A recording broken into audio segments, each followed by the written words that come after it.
Acho que todo mundo viu, todo mundo já foi impactado pelo diretor de futebol do Corinthians, o Alessandro, que invadiu uma área não destinada a dirigentes.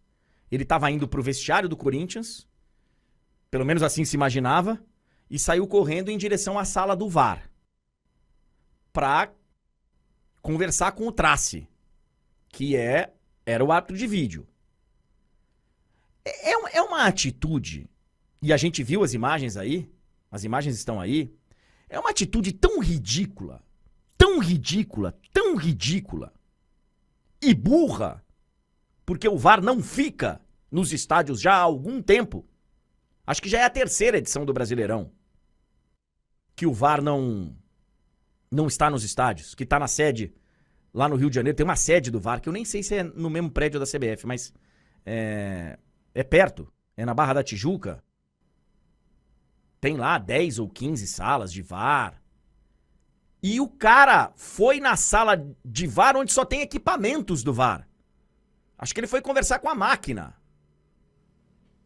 Com a inteligência artificial. Mas vamos lá. Ele resolve ir pra pressionar o cara. Não justifica, cara. Ele é um diretor de futebol. Tem um jornalista filmando. Ele percebe. O segurança intervém pra tentar arrancar o celular do cara. O cara tá fazendo o trabalho dele.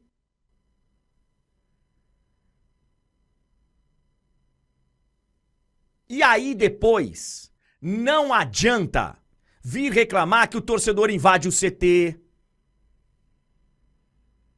que o torcedor vai pressionar o jogador, porque o diretor de futebol tá justificando esse tipo de coisa. O diretor de futebol tá mostrando pros torcedores que esse é o caminho pra você resolver uma arbitragem ruim, ou...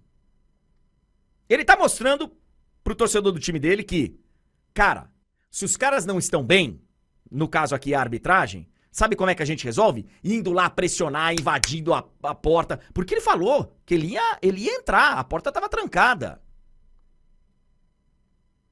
E aí você vai reclamar depois dos torcedores que invadem o CT? Ele tá dando o caminho? Ele tá mostrando como tem que ser feito?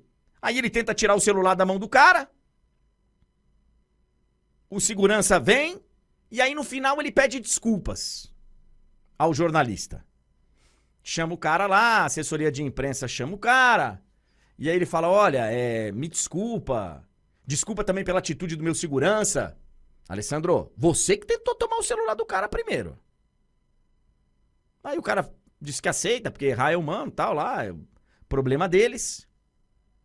Mas a entrevista do Alessandro, ele fala assim, olha, um diretor não deve ter uma atitude dessa.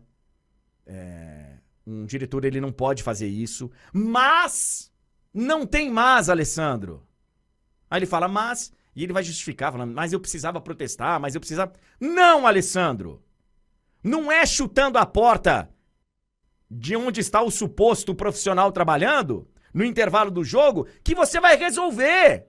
Você é diretor de um clube, cara.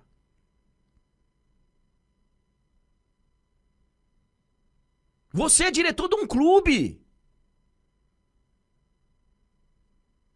Se fosse meu funcionário, estaria demitido. Se eu fosse presidente de uma empresa, presidente do clube, CEO, dono, na minha empresa, estaria demitido. Aliás, o Corinthians com dirigentes, o Duílio deu uma entrevista na semana passada para poder falar de como foi a gestão dele e tal. Foi um horror, foi um festival de horrores.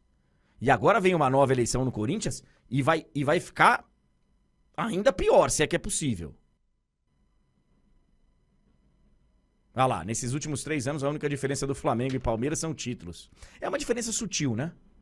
Porque ele diz que administrativamente, olha lá, o nosso trabalho foi muito bem feito, os números são públicos. Se olhar esse trabalho não perde nada para Palmeiras e Flamengo. Mas sim, fomos piores no campo. Então perde, né? Como não perde em nada pra Palmeiras e Flamengo? Ele fala que o Corinthians reduziu dívidas e tal, como se ele fosse o Bandeira de Melo. Como se ele fosse o Paulo Nobre.